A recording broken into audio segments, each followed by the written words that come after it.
Welcome to the Allan Small Financial Show.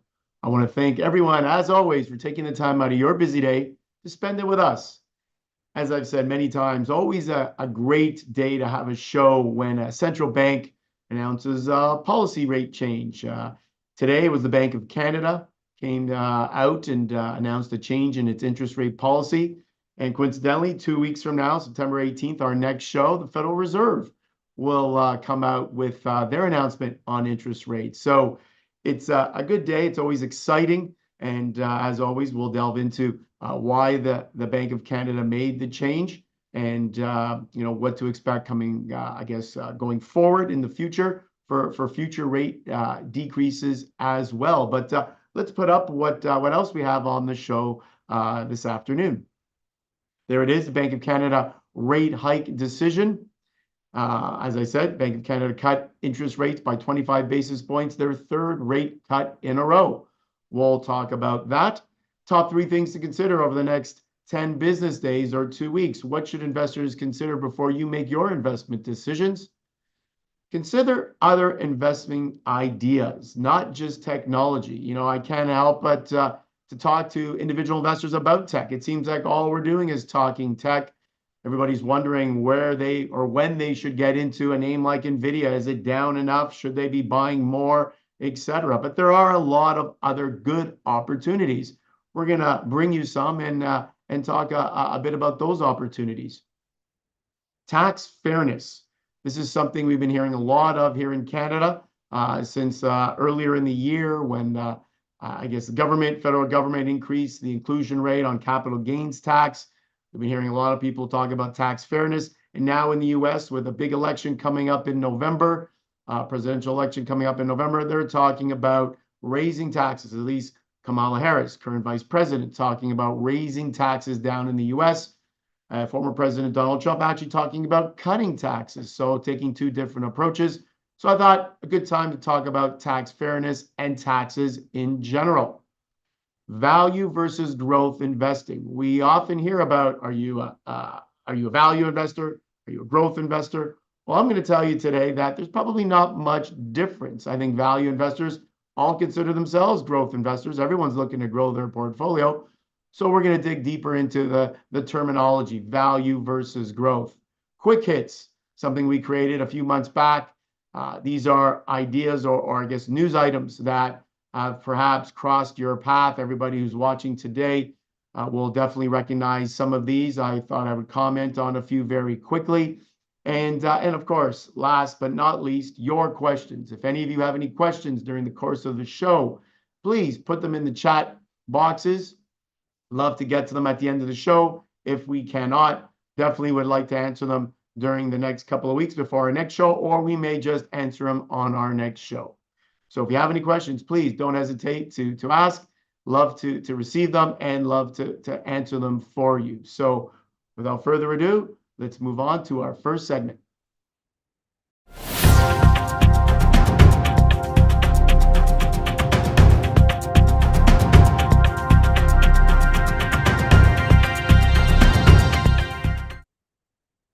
So as I mentioned earlier, right off the top of the show, Bank of Canada had an interest rate decision, a meeting. Bank of Canada met, and they decided to cut 25 basis points off the Bank of Canada rate. So now coming in at 4.25%. It is the third interest rate cut by the central bank here in Canada, Bank of Canada, third rate cut in a row. Something that I was not expecting when we first started to see the interest rate cuts happening. We raised rates, or Bank of Canada raised rates many times in a row, as many as I think 8 or maybe even 10 times over a period of about a year and a half. And here we are now cutting rates 3 times in a row. First chart we have here actually shows this. You could see the interest rates now to the far right-hand side coming down. 4.25% is the new bank rate. Inflation rate in our country is 2.5%, as we've said recently. Inflation definitely coming down. And I guess the bottom line, which is a very important line, is GDP. And you can see how GDP is basically flatlining. And Bank of Canada continues to talk about how they are cautious. They're concerned about growth in our country. They're concerned about growth in the economy. They're concerned about jobs growth. We haven't really seen much in the way of jobs growth in the last two readings that came out. So they've taken upon themselves, the Bank of Canada that is, to start cutting interest rates, and even faster than most economists had predicted originally. Our next chart shows this as well. When we surveyed economists here in Canada, previous survey is the red line. You can see it here, that they were all predicting rates to fall, but the new survey predicts even a steeper interest rate decline, slightly steeper. So, I guess for me, I look at things, should the Bank of Canada raise rates? Should they have raised rates as quickly as they did, as much as they did, only to now see rates fall quickly once again to in the other direction? Is the credibility of the Bank of Canada going to be called into question at some point? Perhaps they raised too much. Perhaps they didn't allow for this lag effect, as we talk about, right? You raise interest rates today, you may not see the effects of that interest rate increase for perhaps 6 months, 10 months, maybe even 12 months. So maybe the Bank of Canada didn't wait long enough before all these different rate hikes happened. And now we're seeing that, yes, it's now affecting the economy. It's affecting jobs growth. We haven't really seen jobs growth in Canada for the last couple of readings. And so the Bank of Canada is concerned. We're also seeing what we would call GDP going higher, but yet we're calling it because of certain reasons. We're saying that GDP is going higher because of immigration, because people are coming into this country, 2 million new immigrants to our country in a short period of time, and they're obviously all spending money, which helps GDP. We're also seeing in the last reading of GDP, we have a chart on GDP per capita. There it is. The last reading of GDP was well above expectation here in Canada, but a lot had to do with government spending, not the private sector spending. So it's not the small businesses, the mom and pop shops, the private sector that is spending money to grow their business, to be more productive. It is government spending money, and it is spending of a lot of individuals that have come to our country in the last few years, which have taken up GDP. But if you look at this chart, you can clearly see that GDP on a per capita basis, on a per person basis, how much we have fallen behind the United States. The United States has gone up significantly, and yet we still seem to stumble. We're not seeing really much growth on a per person basis, and the Bank of Canada is definitely concerned about that. And so you factor this GDP per capita with a slowdown in jobs, an overall slowdown in GDP in general, and that's when you get Bank of Canada starting to cut rates, hoping to stimulate the economy a little bit, keeping the economy from falling into a recession, a hard landing. Obviously, the Bank of Canada is looking at a soft landing.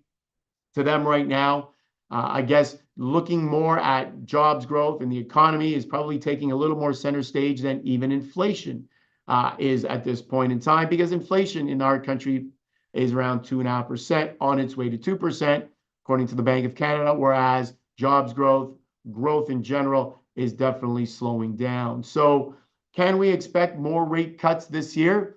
Well, most of the major banks in Canada predict at least one more rate cut in the next two meetings before the end of the year. So bringing down Bank of Canada rate to 4%, that should probably take prime rate to just over 6%.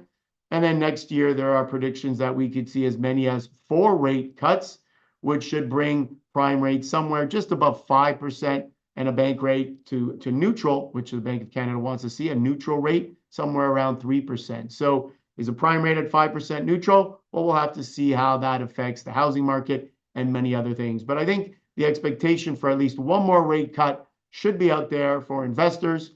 And if the Bank of Canada does that, they'll be right on track as per the major banks in our country, Royal Bank, et cetera. They're all predicting a 4% Bank of Canada rate by the end of the year. So one more cut perhaps in the books. We're now going to have to turn to what the Federal Reserve will do in the coming months.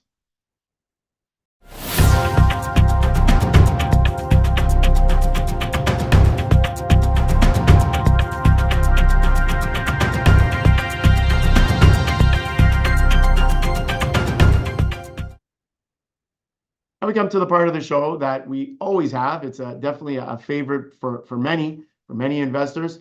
And these are ideas or three things that I think individual investors should focus on before they make their investment decisions in the next few weeks. We're not talking the next 6 months from now. We want to talk about what's important today to understand and to focus on before you decide whether to buy this investment or that one, whether to buy that bond or that stock or that mutual fund, and which ones you want to buy. So the three ideas we have today. First, economic data. We have a very big jobs report looming this Friday, both in Canada and the US. US will definitely matter, I would say, a lot more this time than the Canadian jobs number. And that's because we just received our interest rate announcement by the Bank of Canada, but we have not yet received an interest rate announcement for this month by the Fed. So jobs data will be crucial as to what the Federal Reserve does, whether they lower rates. It's pretty much priced in they will lower rates, but whether they lower 25 or 50 basis points. Second point, understanding where we are in the calendar. I think this is really important. This was really important last year when we came into September. We saw a pretty large market decline at that time. And I think it's important for investors to understand where we are in the calendar and at what point or what we're entering September on a positive note. Is it a flat note? In this case, we're entering the month of September on a high note. Markets entered September pretty much at all-time high. So understanding where we are on the calendar, very, very important. And sustainability of stock movements. We've seen a lot of stocks move significantly higher. A lot of investment ideas move significantly higher. I think it's crucial to understand why these stocks have moved higher and to understand, are their movements sustainable? Can they continue to move higher, or should we expect a bit of a pullback in that stock idea? So let's move to the first topic, which is economic data. And as I mentioned, the number one economic point that I think investors need to focus on are jobs. I think the Federal Reserve and Bank of Canada, as I said earlier, are looking at jobs growth and jobs in general to understand what's going on in the economy. And jobs will affect interest rate policy, will affect the Fed policy, what they decide to do, because as we've said many times on the show, Federal Reserve and Bank of Canada have that dual mandate, price stability, which is what they've been focusing on for the last little while, which is inflation, but also full employment. They want to see full employment. They don't want to see unemployment run rampant and start to see a lot of job loss. Both Bank Canada and the Federal Reserve definitely are keeping an eye on that. And I think the Federal Reserve is using the recent uptick in unemployment as a reason perhaps to start to lower rates. So jobs report this Friday is crucial for that. We have our first chart here on monthly jobs, US monthly jobs. We've shown this, I think, last show, and you can see a nice decline, unfortunately, in the last three readings from about over 200,000 to just under 200,000 to the most recent reading for the month of July, which was only 114,000 jobs created. And that caused a pretty big stir for the markets. Many started to become a little more fearful that the Fed perhaps was being was too late in the interest rate cutting cycle. They were too late to start or to begin to cut rates.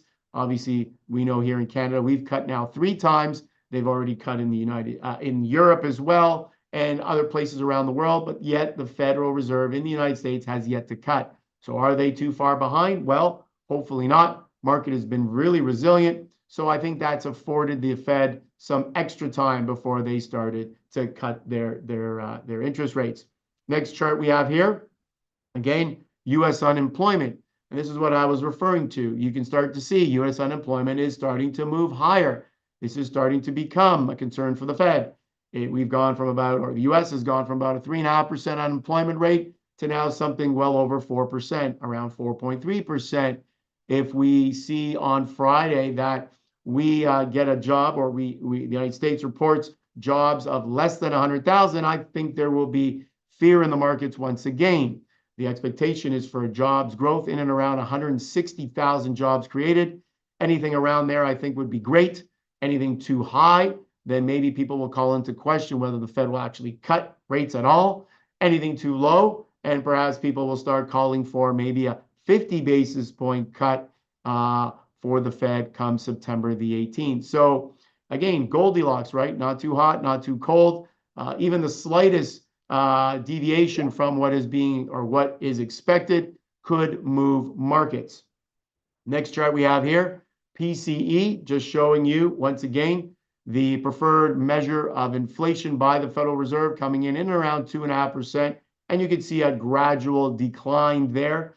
Again, core PCE and headline PCE almost the same. I would say not much different, and can be, I guess, taken as a 2.5% rate, well below the Fed funds rate of over 5%. And again, this is why we continue to say that there's a lot of room there, a big gap between Fed funds rate and inflation rate, and that gap definitely needs to be closed. So we talked about how GDP is doing well in the United States. We talked about that in the past. Now we're talking about some slowdown in jobs growth.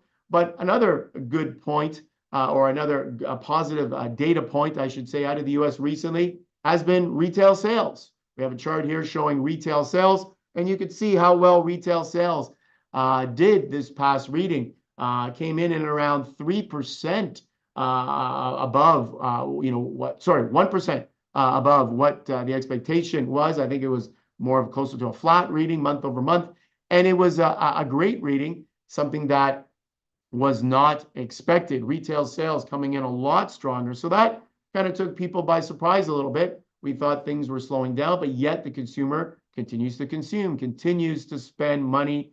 And that's unfortunately why we're seeing a lot of debt on individuals' credit cards. And our next chart here, as I kind of alluded to already, GDP growth.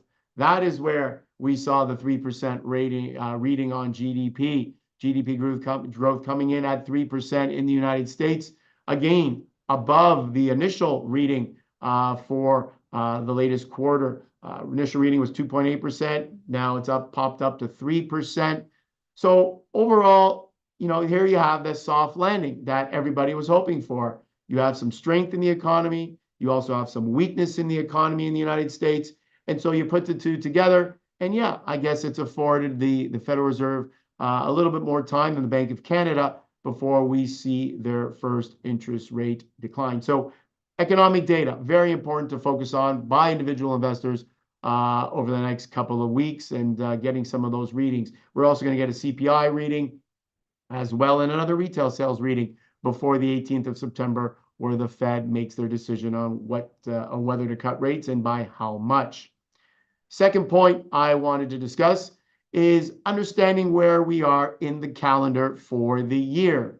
And as we've talked about many times, September is notorious for being the weakest month for returns for individual investors. Now, before I go any further, I'm not saying that individual investors should come into September, sell their investments to buy them back at, say, the start of October. That's just not the way it works. It's never an exact science. It's never perfect. It's very hard to time these markets. However, we know historically from the data that September tends to be a weak month. And here we are, once again, entering the month of September on a high. We entered the month of September last year on a high, and we saw the markets decline. And we're also entering the month of September with valuations pretty well stretched at this point. We're seeing PE ratios at the higher end of the range that they've been in for a little while. So coming into a notoriously weaker month at a high point for the indices, with markets perhaps slightly stretched on a PE multiple basis, perhaps we could see some volatility. And obviously, as we've talked about already, we're going to see some interest rate movements. We saw already by the Bank of Canada, we should see at least a quarter point cut by the Fed. How are the markets going to react? So first chart I wanted to put up here is a chart on the S&P 500. It's a one-year chart.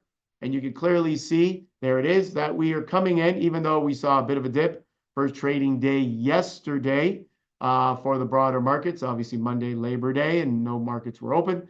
But coming into September, you can see S&P 500 are at a high point. Let's pull up the TSX. Where were they coming into September? And you'll see that we also, on the TSX, coming in at an all-time high, or pretty close to an all-time high. I could also tell you we don't have a chart for it, but the Dow Jones just reached new all-time highs at the end of August as well. So here we are coming into the month of September, a notoriously weaker month, and we're sitting at all-time highs. Let's take a look at valuations. S&P 500 PE ratio. We have a chart on that as well. And you can see how as we move this chart to the right side here, you could clearly see that valuations or PEs are starting to rise for the broader S&P 500. Is that a good thing? Well, obviously not. We love to see PEs stay in that good value or fair value range. We're starting to see fair value, and in some places in the market, slightly higher value for the S&P 500, certain sectors of the S&P 500. So again, do we want to just blindly sell things because the markets are coming in at all-time highs and we know month of September is more of a difficult month? Absolutely not. We don't know how things are going to play out. We're going to get an interest rate cut more than likely by the Fed on September the 18th. Will the markets respond positively? Will they respond perhaps negatively? Will they sell the news, buy the rumor, and then sell the news on the 18th? Many people believe, including myself, that we could see a bit of a sell-off in and around the date of September the 18th when the Fed cuts, because I think the investors in the market will expect it. It's already priced in. So it just depends on what the Fed says. Is this one cut on the way to 2 or 3 cuts by the end of the year? Or are they going to say this is one cut for now and we will see? So a lot to be determined, and a lot will depend on what the Federal Reserve does. But again, keep in mind as an investor, when you're investing this month, where we are in the calendar. The third point I wanted to focus on for individual investors is this idea of sustainability of stock prices or stock movements. And I thought this was important because I still get quite a number of individuals, a number of investors asking me, Allan, should I be buying NVIDIA? Should I be buying Eli Lilly? Both stocks have had tremendous runs.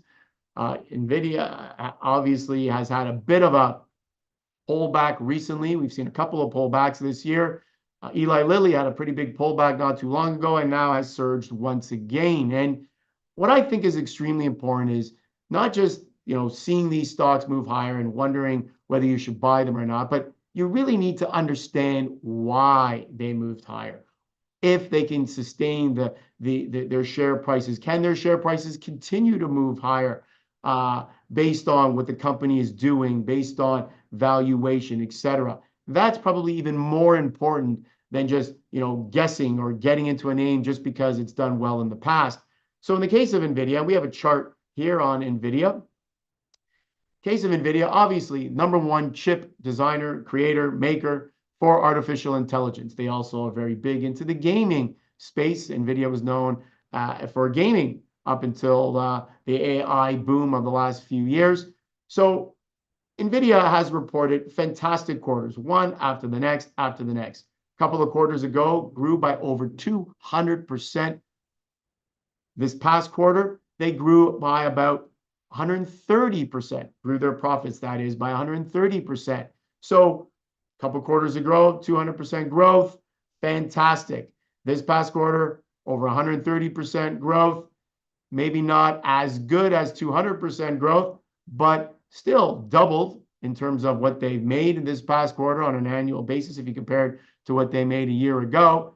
Yet, what were the headlines? Well, the headlines weren't, well, NVIDIA doubled its profits or how much they made. The headline was, is their growth slowing down? And that really, in my opinion, was the reason for a sell-off, a recent sell-off in the price of NVIDIA. A lot of people talking about, did we see the high points for their growth rates, or the high points for their growth rates in the past, in the rearview mirror? And we're now going to consistently see slower growth. Obviously, as businesses become larger, as we've said many times on the show, they do become a victim of their own successes, and it becomes more and more difficult, especially being a $3 trillion company, as NVIDIA is, to continue to grow their profits, their revenues, 200%, even over 100%.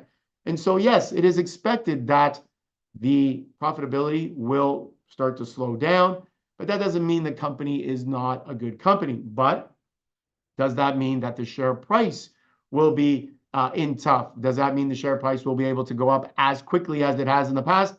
Well, the answer is possibly not. And so that's why I think it's important to understand NVIDIA, understand any stock, to figure out, is it possible to see the share prices continue to rise, especially at the rate that they've had in the past.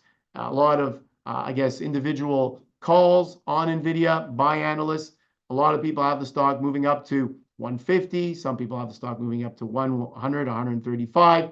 Today it trades just under 110. Before we came on air, it was actually up today. Had a big down day yesterday, up today. So understanding the movement, understanding why NVIDIA has done what it's done is very important to understand if it can continue and whether you should be buying NVIDIA at this time. Another stock that we have here, Eli Lilly. Nice chart of Eli Lilly. You can see a pretty drastic down slope there, and then followed by another uptrend. Stock is trading near all-time highs once again. But again, Eli Lilly, different business, pharmaceutical. Their big, I guess their main reason for the growth and the share appreciation is their weight loss drugs. Once upon a time, Eli Lilly had diabetes drugs. Now those individuals who were taking the drugs were starting to take it for weight loss. Now they have weight loss drugs, and that has been at the forefront really of their growth. So once again, can their growth continue? Is their stock price appreciation sustainable? Can they take it to the next level? Can we see a $1 trillion market cap on Eli Lilly? Can we see a stock price above $1,000? Well, that will depend, in my opinion. I think it's going to depend on competition. We're hearing more and more drug companies, we're hearing more and more pharmaceutical companies coming out with weight loss drugs, whether it's Pfizer, whether it's Amgen. People are talking about a pill versus injections to lose weight. So I think it's going to depend on competition. It's going to depend on Eli Lilly's pipeline. Do they have other drugs to complement the weight loss drugs? I think they do, in Alzheimer's and other areas. So it is possible perhaps to see Eli Lilly above $1,000. But again, that is what individual investors need to assess before they invest in a name like Eli Lilly. Can it continue to go higher? Is it stock moving higher for good reasons? And is it sustainable? The third stock I have here, totally different than the first two, a name that I think everyone has probably heard of, and that is GameStop. Probably the #1 meme stock, as they call it, that we've had in the last few years. And you can see here on the chart, two pretty large spikes higher and then pretty sharp declines downward. So here you have a stock, again, had gone up. A lot of people were wondering at the time, should I get involved in a name like GameStop? Is the run-up in the stock price sustainable? Well, you can clearly see that it has not been, because this stock, I can honestly say, was pretty much moving higher on hype. There really wasn't much fundamentally behind the name. Not that GameStop did not report decent earnings or profits. They did. However, definitely the price movement from the stock, from the company, in my opinion, just wasn't justified. And how do we know that that actually was the case? Well, you can see how quickly the stock sold off just as fast as it went higher. So overall, as an investor, I think you want to look at look at sustainability of share prices. You want to look to see if the share appreciation, the share price appreciation is sustainable over a period of time. And more importantly, is it sustainable for the future? You look at that, you take a look at the economic data that's going to be coming out over the next few days with jobs. You want to look at, understanding where we are in the calendar for this year. And those are the three ideas that I think individual investors should be focused on before you make your next investment decisions.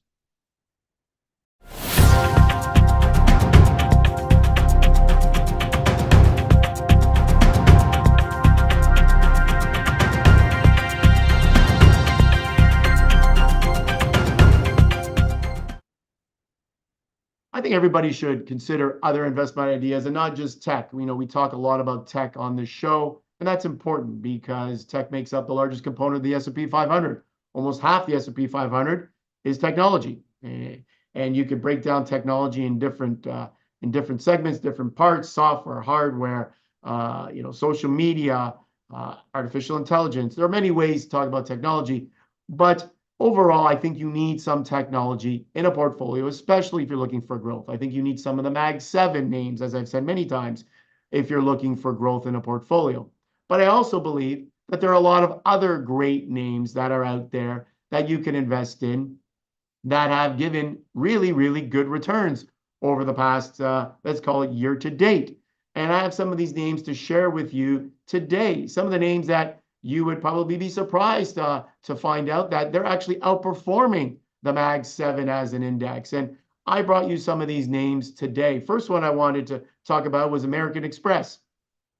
American Express, there's the chart, doing phenomenally well. The day we took the chart, not so well, I guess, yesterday. However, overall, American Express has done phenomenally well, over 30% growth this year, compared to the Mag 7, which is just over 30% as well. So it's matched the Magnificent Seven, the seven biggest tech names that we talk about often. American Express up 33% to be exact, and the Magnificent Seven up 33% as well. And again, understanding why American Express has done so well, keep in mind, even though the economy is slowing, American Express is not for everybody. You tend to see American Express cards being held by the wealthier segment of the population. The higher income earners tend to have American Express cards. And so though that segment of the population tends to not be affected as much when the economy slows down. So it's no wonder that people continue to spend on their Amex cards. We see a lot of American Express putting trips and hotels and travel, cruises and things like that. American Express says that continues to be strong. A lot of people putting, a lot of consumers putting a lot of those charges on Amex cards. So it makes sense that even if the economy slows down somewhat, that Amex should be somewhat immune because their clientele tends to be in the upper segment in terms of wealth, in terms of income earners of the population. Another name that has done extremely well, and again, a name that you wouldn't probably assume or guess, is a name called 3M. And 3M is known for its adhesive tape. It's known for its sticky notes that it produces. A name that has been trading, kind of a bit of a boring company, I might say, but they've spun off some businesses. They've really done well in the last little while, up 44% year to date. Unbelievable run for 3M. I think they have new management as well, which has helped. And so overall, again, another name that has done better than the Mag 7, and it is done better than many tech stocks, many big cap tech stocks. So again, something outside the tech sector that has done well and looks to continue to do well, as you can see the chart on the right-hand side. Last but not least, a name that we all have grown to know and love, and I bet most of us have shopped there at one point in time, whether you're a high-income earner or whether low-income earner or somewhere in the middle class, as we call it, is Walmart.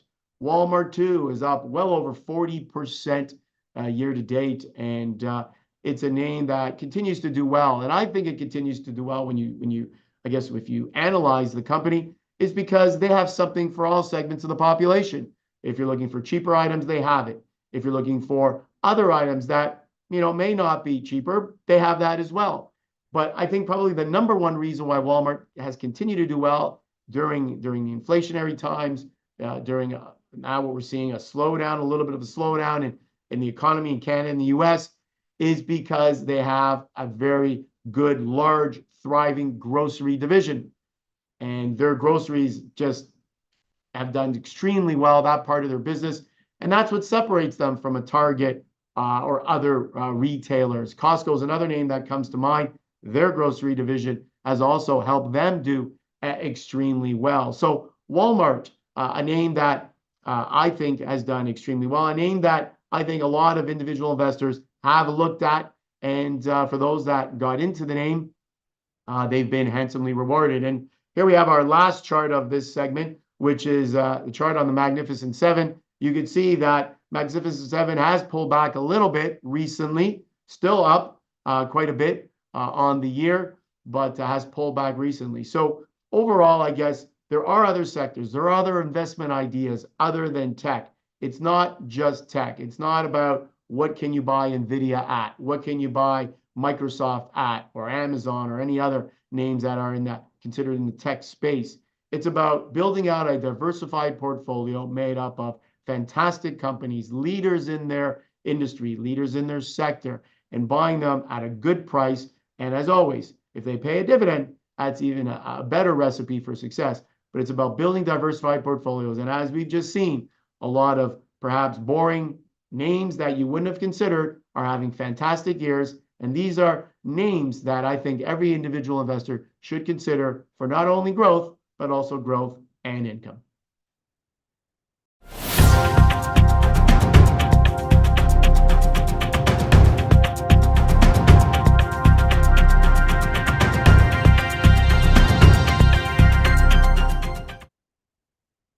Tax fairness. This is something that we've heard a lot of in Canada starting earlier in the year. And, I guess I probably can do a much longer show on tax fairness, probably on its own, or taxes on their own.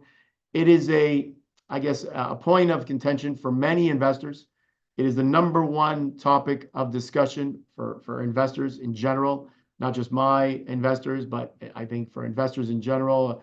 I'm sure many other investment advisors would agree. Everybody's looking to save money on their taxes. Everybody's looking to pay less tax to I guess, pass along their portfolio or an inheritance to the next generation, their kids, in the most tax efficient way. Everything we discuss is about not only making money, growing wealth, but doing it in a tax efficient manner. And, tax fairness, to me, the word means someone is paying perhaps too less tax or not enough tax. And then there are other people or individuals, segments of the population that are paying too much tax. That to me would mean we need to get some tax fairness.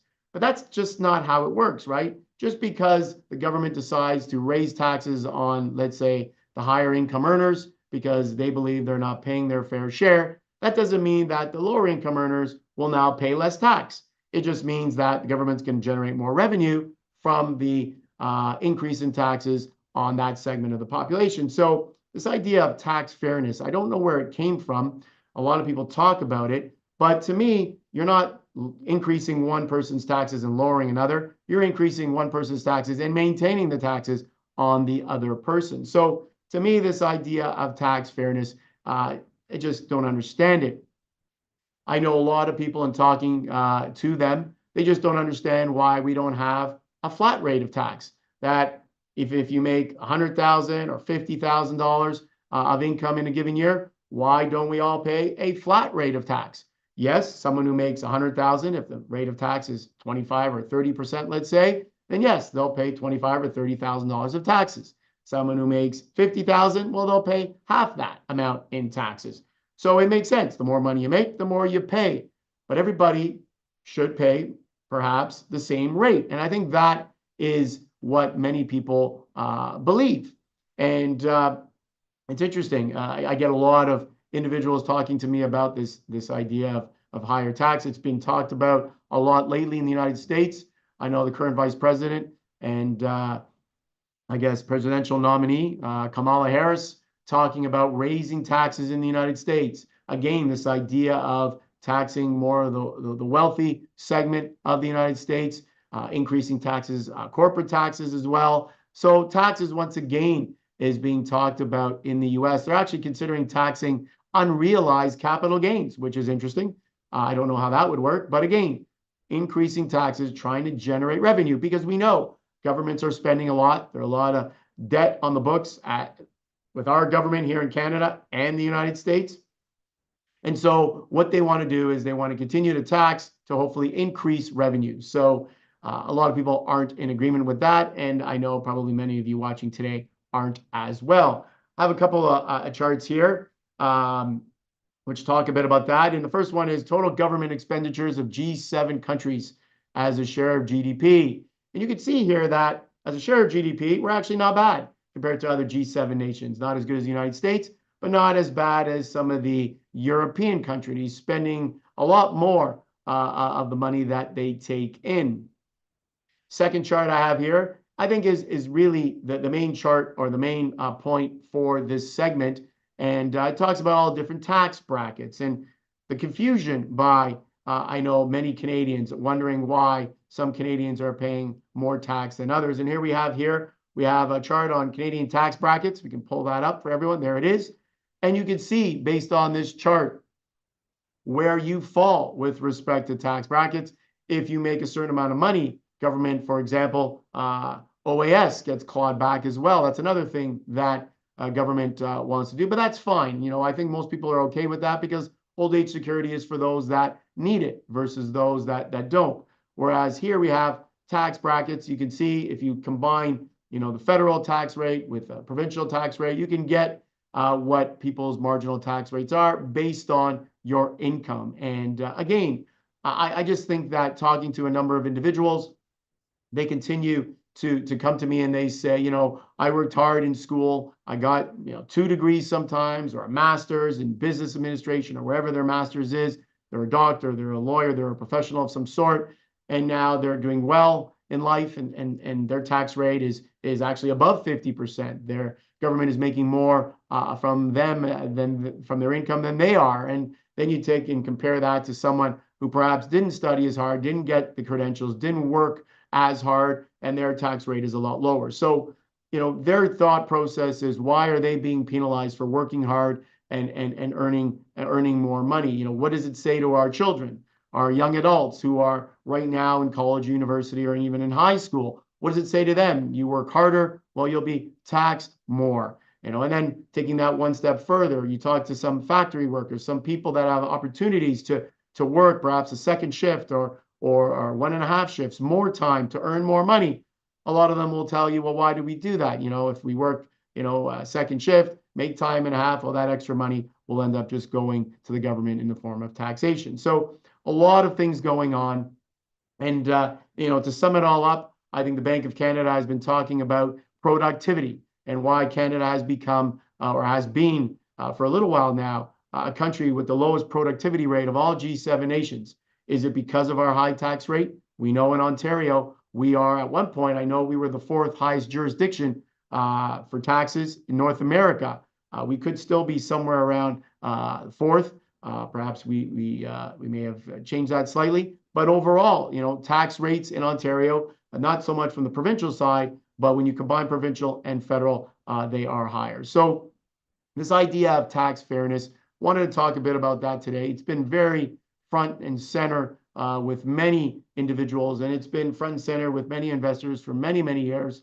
And we're going to have a federal election next year. Perhaps if a new government comes into power, perhaps that may change. If Mr. Trudeau, Prime Minister Trudeau, wins again, and perhaps maybe he'll make a change to tax rates going forward. So tax fairness, something that I think every individual investor has focused on for quite some time.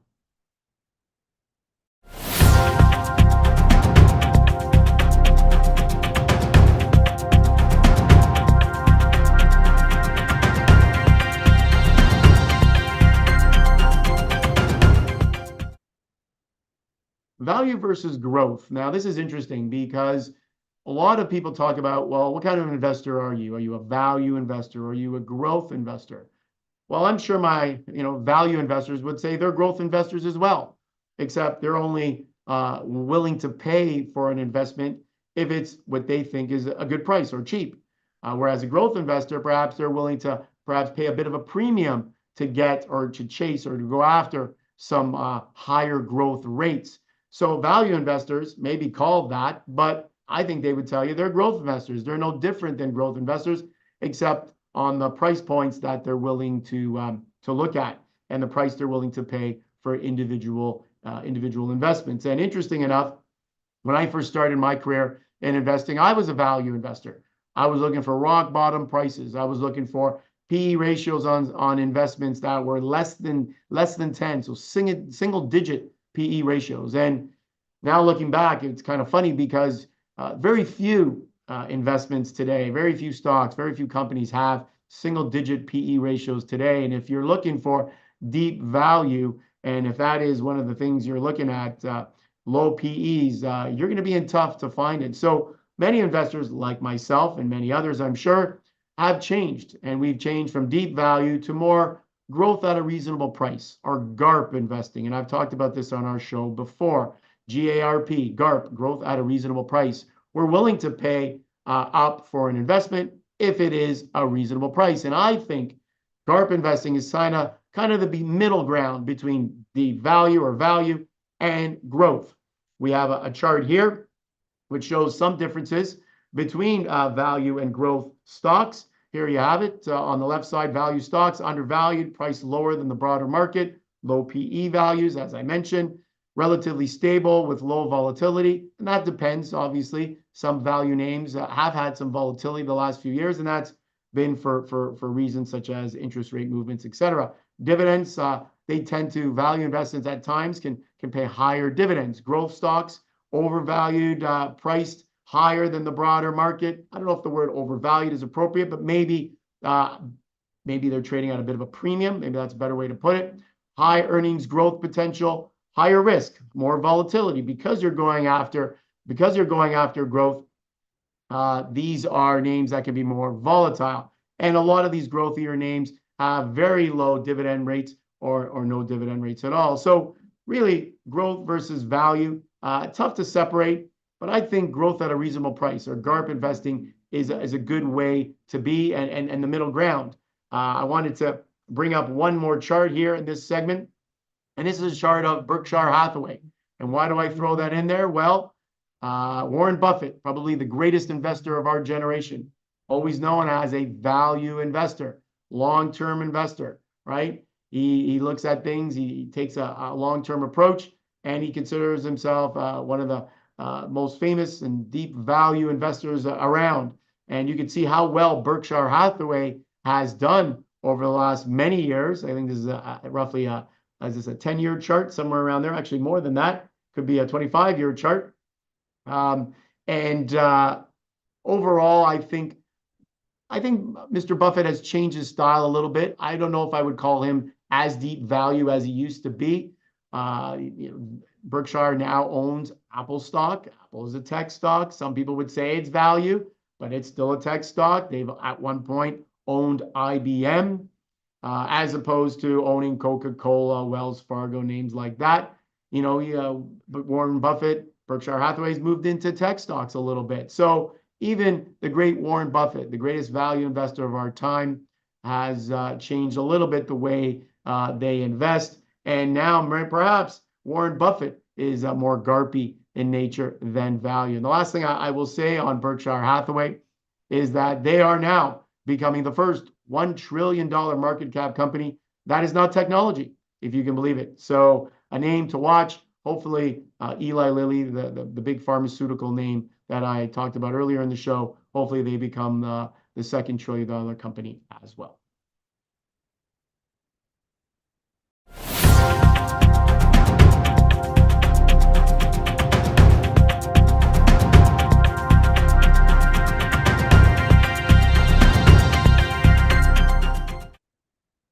Here we have our quick hit segments, and here we have our quick hits. 4 ideas, 4 things that have been in the news lately that I think individual investors may be wondering about or talking about at the dinner table or with their next door neighbor. And here they are right here. Number 1, Canada to impose tariffs on Chinese EVs.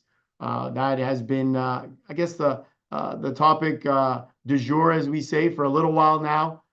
Canada increasing or putting tariffs on electric vehicles because we import, as we're going to see shortly, so much from China in the EV space that they felt it was important to be competitive, that they had to do that.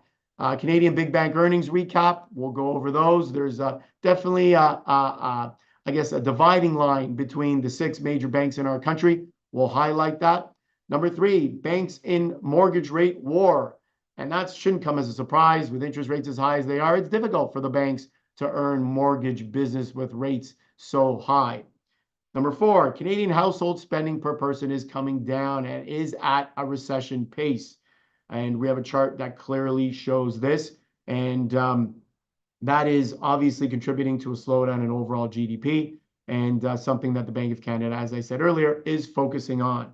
So let's go to our first quick hit, Canada to impose tariffs on Chinese EVs. And our first chart, we can pull it up here, clearly shows that here we have China is our imports, where Canada imports its EVs from. You can see China over, well, almost 1,300% EVs coming from China. The next biggest country looks like Mexico, 500%. Two countries where I guess labor is quite cheap, and people unfortunately don't get paid as much as they do here in Canada and the US, and obviously China and Mexico competing with respect to their EVs based on that, a lot to do with that. Obviously, the cost of putting together an EV may not be as much as putting it together here in North America, and so overall, they're able to bring EVs into Canada at cheaper prices, and makes it more difficult for the big three, as we all like to say, GM, Ford, and now Stellantis, to compete on electric vehicles. So EVs, we're going to see some tariffs put on EVs, electric vehicles, and that is beginning, I believe, right away. The second quick hit that we have here are the Canadian Banks recap. And the Canadian Banks recap, as I said, clear distinction between 3 of the 6 big banks in Canada and the other 3. Right now, our top performing banks in this country, Royal Bank, which seems to be always the top performing bank, our largest bank in the country. And here you have a chart on Royal Bank. It's doing extremely well, and you can see its earnings were phenomenal. Their recent acquisition of HSBC assets has really helped the Royal Bank and their earnings report. Next bank stock we have here, a chart on as well, is National Bank. National Bank, again, another great chart, and again, another fantastic earnings report that we just received towards the end of August.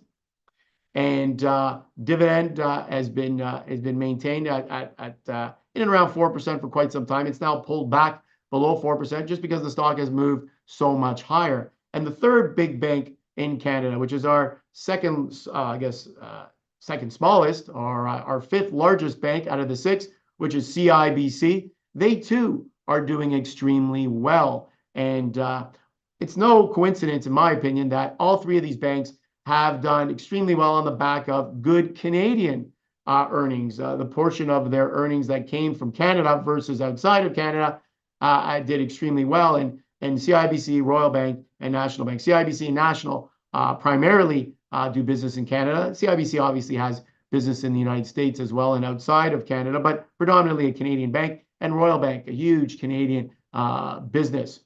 The 3 that are starting to struggle or struggling a little bit are our other 3 banks, and you can obviously guess what they are. First one, Bank of Montreal. You can take a look at this chart. Obviously, very different chart than the charts I just showed you from CIBC, Royal, and National. Bank of Montreal is having difficulties with their loans. Commercial real estate in the US giving them some challenges. Investors a little concerned by that. They just missed their last earnings expectation when they reported earnings in the second half of August.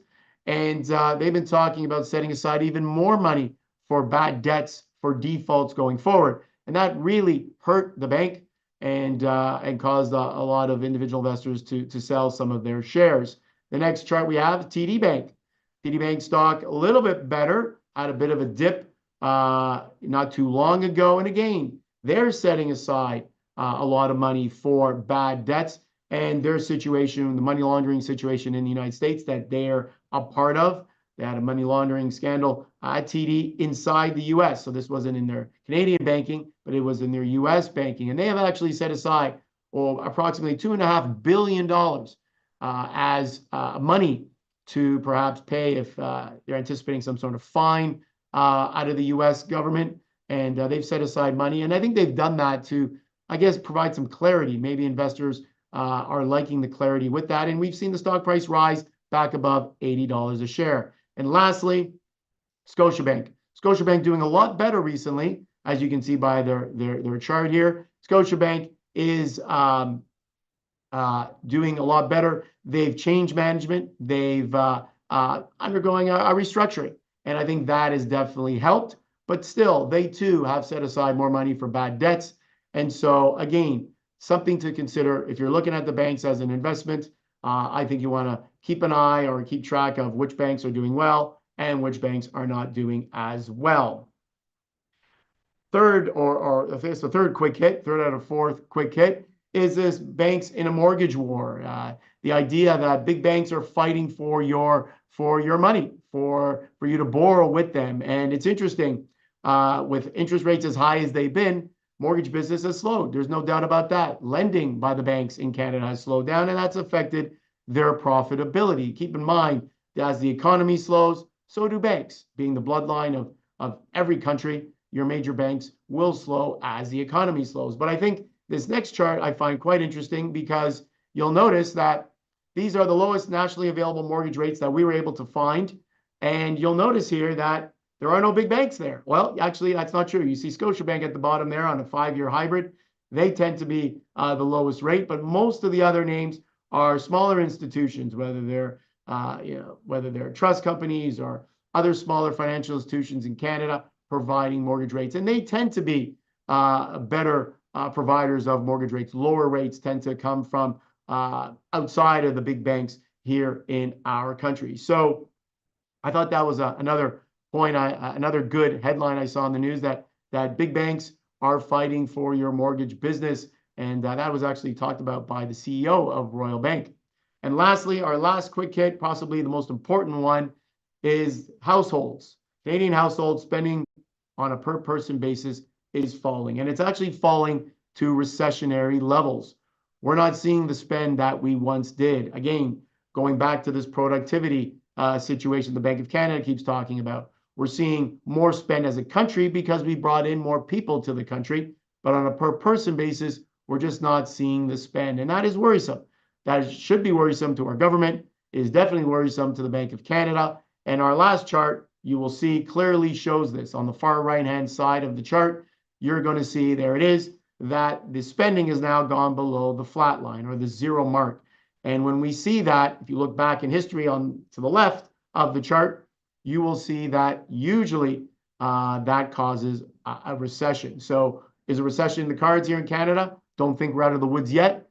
If I had to say, I'd probably say no, that a recession will not happen, that we will skirt by without a recession, but definitely something to consider, especially as spending on a per person basis continues to slow.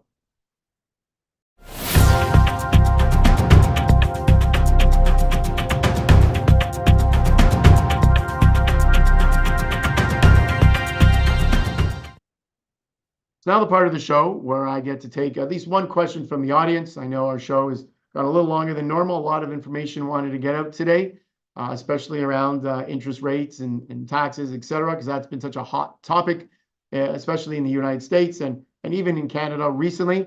So time for one question. Let's take a look here. Okay, here's a question. What percentage of my portfolio should I invest outside of Canada? We had a few questions on our list, and I hope to answer the rest of those questions perhaps on our next show, or even during the next couple of weeks. But one I find intriguing, and I get asked this a lot, how much should we invest outside of Canada? And I guess the answer is as much as you need to. I guess if I look back as to how much I've invested outside of Canada for my clients' portfolios, I'm going to probably guess it's probably 8 to 10 investments outside for every one inside. And I think it's due to two reasons. Number one, our market is much smaller than, for example, the United States. A lot more investment ideas to choose from, a lot more sectors to choose from, technology, pharmaceuticals, etc. We have technology here, we have pharmaceuticals here, but nowhere near the size as they have in the United States. So to invest a lot in the US does make sense from a size perspective, and also I think from a rate of return perspective. If you look at the way our market shapes up, focus primarily on financials, oil and materials, gold, versus the United States and other countries around the world. The United States, a lot of focus on technology, whereas the growth been, well, it's been in the technology space. So probably makes more sense, especially in the last few years, to be focused on the United States as a country to invest in outside of Canada, especially for the technology sector that it offers all of us. So with that, I want to say thank you to everyone once again for joining us on today's show. Hopefully we were able to give you some ideas, some information that you could take away before you make your investment decisions in the next few weeks, and before you can make your investment decisions on your portfolios in general. So I want to thank you again for joining us, and I look forward to seeing all of you again 2 weeks from today on September the 18th, again at 12 noon, which is a Wednesday, Federal Reserve Day, when they will decide what the interest rate policy will be going forward. And until then, happy investing.